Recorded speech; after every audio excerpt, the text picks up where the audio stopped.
Never underestimate the power of influence. What an important statement. The influence of those around us is so powerful. Many times we don't even realize we're being strongly influenced because it generally develops over an extended period of time.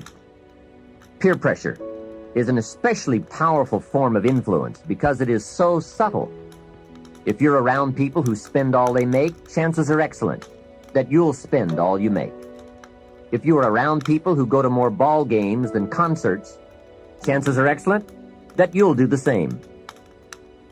If you're around people who don't read many books, chances are excellent you won't read many books. People around us can keep nudging us off course a little at a time until finally, 10 years from now, we find ourselves asking, how did I get here? Those subtle influences need to be studied carefully if we really want our lives to turn out the way we've planned. Now, on this major point, let me give you 3 key questions to ask. This may help you to make a better analysis of your current associations. Here is the first question. Who am I around? Good question. Make a mental study of the major people with whom you most often associate. You've got to evaluate everybody who is within the circle of being able to influence you. So, major question, who am I around? Next question, what are they doing to me? That's a major question to ask. What have they got me doing? What have they got me listening to? What have they got me reading? Where have they got me going? What have they got me thinking? How have they got me talking? And how have they got me feeling? What have they got me saying? You've just got to make a serious study of how others are influencing you, both negatively and positively. Now, maybe the influence of all those around you is okay, but just ask yourself, it doesn't hurt to ask, who am I around and what are they doing to me? Now, here's the final question, is that okay? Maybe the people you associate with and their collective influence is okay, but then again, maybe it's not. All I'm suggesting here is that you take a close and objective look. Everything is worth a second look, especially the power of influence. Positive influence can have an incredible effect on your life, but so can negative influence. Both will take you somewhere, but only one will take you in the direction you truly wish to go. It's so easy just to dismiss the things that influence our lives. The man says, I live here, but I don't think it matters. I'm around these people, but I don't think it hurts. I would take another look at that. I've got a good phrase for you. Everything matters. Now, sure, some things matter more than others, but everything matters. Everything weighs something. So you've got to keep checking to find out whether associations are tipping the scales toward the positive or toward the negative. It doesn't hurt to look, right? Ignorance is never the best policy. Finding out is the best policy. Remember, part of the purpose of this program is to get us to say, the days of kidding myself are over. I really want to know what I have become and what I am becoming. I want to know where my strengths and my weaknesses lie. What has power over me? What's influencing me? What have I allowed to affect my life? Perhaps you've heard the story of the little bird. He had his wing over his eye and he was crying. The owl said to the little bird, "You're crying." "Yes," said the little bird, and he pulled his wing away from his eye. "Oh, I see," said the owl. "You're crying because the big bird pecked out your eye." And the little bird said, "No, I'm not crying because the big bird pecked out my eye. I'm crying because I let him." Hey, it's easy to let influences shape our lives, to let associations determine our direction, to let persuasions overwhelm us, to let tides take us, to let pressures make us. The big question is, are we letting ourselves become what we wish to become? In this most important subject of association, here are some actions you may want to take. First, disassociation. You may, after a study of those 3 questions, who am I around, what are they doing to me, and is that okay, you may come to the serious conclusion that there are some people you just have to break away from. I'm not saying that it's an easy step to take, and it's not to be taken lightly. However, I am saying it may be an essential task. You may just have to make that hard choice not to let certain negative influences affect you anymore. Remember, it could be a choice that saves the quality of your life. The second action you may want to take is limited association. It could well be that you are spending too much time in a certain area of your life with a certain group of people. It's easy to put time and effort in the wrong place. The guy spends 3 hours at the ball game and 30 minutes listening to the sermon. See, that's called out of balance. 30 minutes for spirituality, 3 hours for entertainment. That doesn't weigh well 5 years from now, 10 years from now, when you take a look at the sum total of your values in your life. Here's one of the easy ways to end up with a mediocre average life: spending major time on minor things. Sophisticated people learn to weigh everything before they spend time or money. You've got to weigh before you pay. Whether you're going to spend heavy time or light time, you've just got to weigh. Otherwise, if you're not careful, you can get trapped into spending heavyweight time with lightweight people. Now, it's okay to have casual friends as long as you give them casual time, not serious time. Spend major time with major influence and minor time with minor influence. It's so easy to do just the opposite, but don't let it be said that you fell into that trap. So maybe all you need to do to change some of the influences in your life is not to eliminate them, but merely limit them. Say, I have a good time with these people, but I'm not going to spend days and days with them anymore. I'm just going to cut that down and save some of that time for more major people and more major enterprises. Remember, it's your life. You can spend your time with whomever you want and whenever you want. But you didn't invest in this program for me to kid you. Take a look at your priorities and your values. We have so little time at our disposal. Wouldn't it make sense to invest it wisely? If you have only $100 in your pocket, it's okay to spend 20 for fun and put 80 toward your important values and commitments. But would you be happy reversing those percentages? Better to put the majority of your money where you know it will get you a positive return, rather than put it where the taste is brief and the results are poor. Of course, you must be the judge. You must determine whether the situation and the people call for disassociation or limited association. But remember, if it isn't taking you where you want to be 5 years from now, 10 years from now, now is the time to fix it. The third process is the one I most strongly suggest you begin, and that is called expanded association. That is, spending more time with the right people, people of substance and culture, people who understand philosophy and discipline, people of accomplishment and character.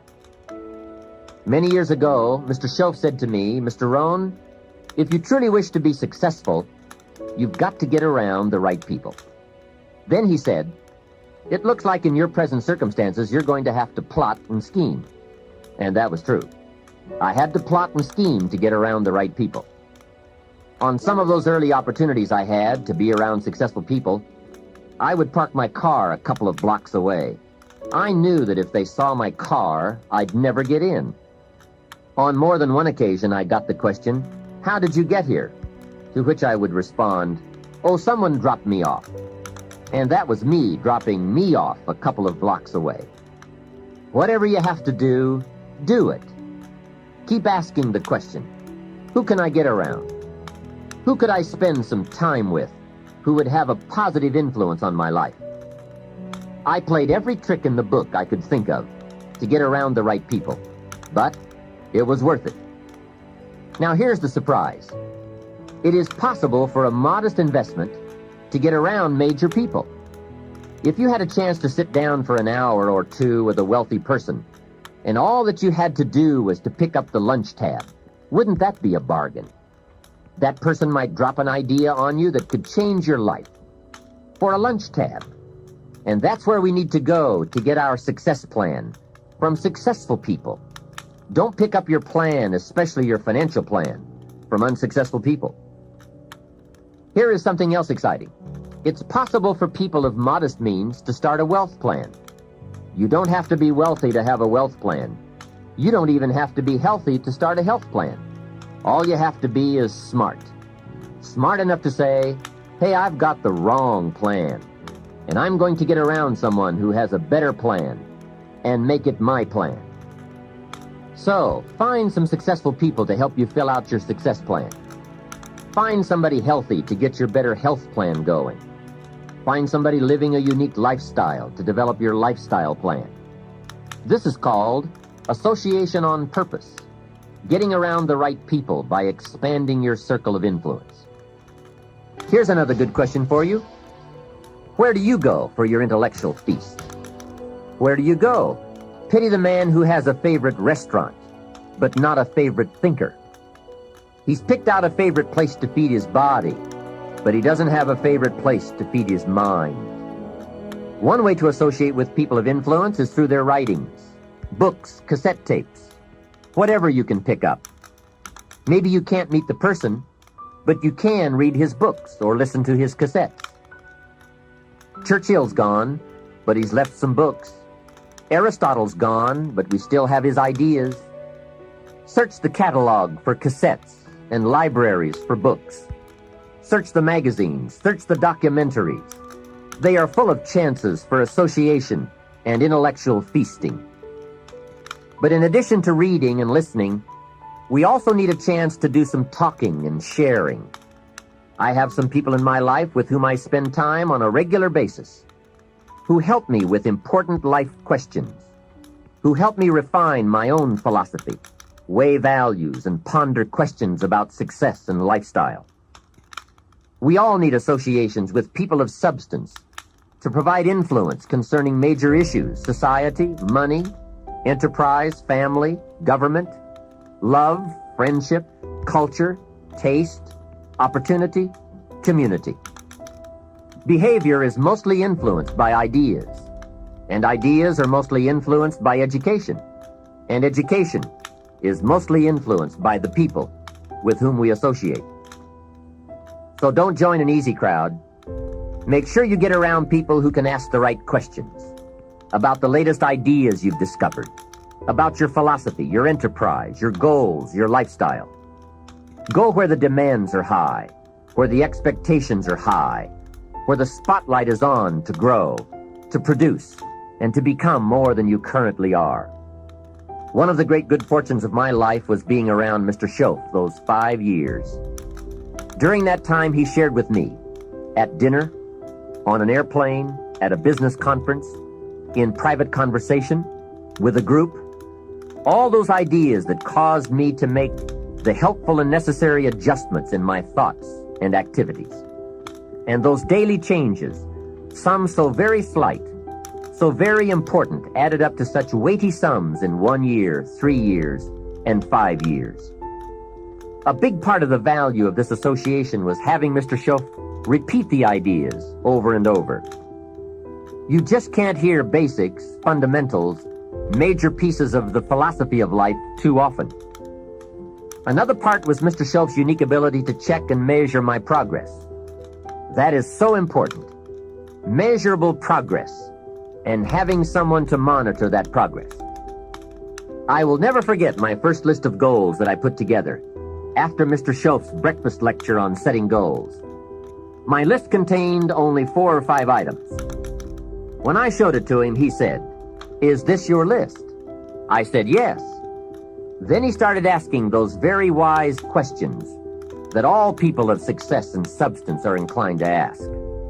He asked, "How about your health goals?" I didn't have any of those on my list. He asked, "How about your investment goals?" Those were lacking. "How about your travel goals? Your family goals? How about your goals for gifts and sharing? Who would you like to meet? What would you like to become? What skills would you like to develop? Did you ever want to write a book, a poem? Would you like to be a sophisticated person of power and influence and culture? How about education for your children? Would you like to be debt-free? How about a splendid library stocked with the best of books? Would you like to make some new friends? Did you ever want to parachute out of an airplane? Fly a glider? Own a music library? Would you like to see New York? Visit Paris? Explore Rome? Do you need a ranch someday? A cabin in the mountains? Is there something you'd like to prove? A mark you'd like to make? Wow, what a mind-expanding conversation that was. And this was only one of many to come over those 5 years. What fantastic help it is to have someone who can ask the right questions. Remember, it's not just the answers that are important. It's the questions. Some of the most valuable influence comes from people with the awareness and skill to ask the major questions. Here's a project you might consider.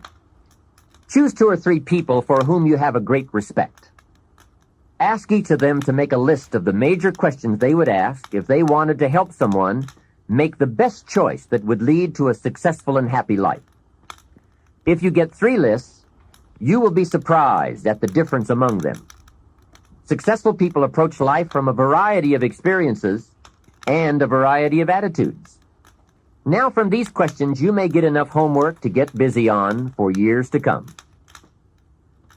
Another benefit of my association with Mr. Schoaf was that I kept growing in experience, knowledge, and accomplishment, and was able to bring all that value to the same basic questions. What a learning experience that was. Some of the early questions I had shrugged off, I now saw a growing importance they had. It was really my education that was changing, not the questions. It's like reading the Bible or listening to cassettes. When you have some added, measurable experience, you now bring to the reading and listening a new worth. You now listen and read at a new level. And the substance gleaned, the wisdom gathered from that new level can well be where your fortune and the best of your lifestyle can be developed. One more thought, and that is, strive to become the kind of person that people of quality and substance would want to be associated with. Become a person of skillful language, positive attitude, well-read and well-disciplined, a person of culture and intelligence. You will be uniquely rewarded by this reputation, drawing exciting people to you. Remember, to attract valuable people, you must be attractive. Constantly be aware of the power of influence. Continually weigh your time and your associations and put them to better work for you.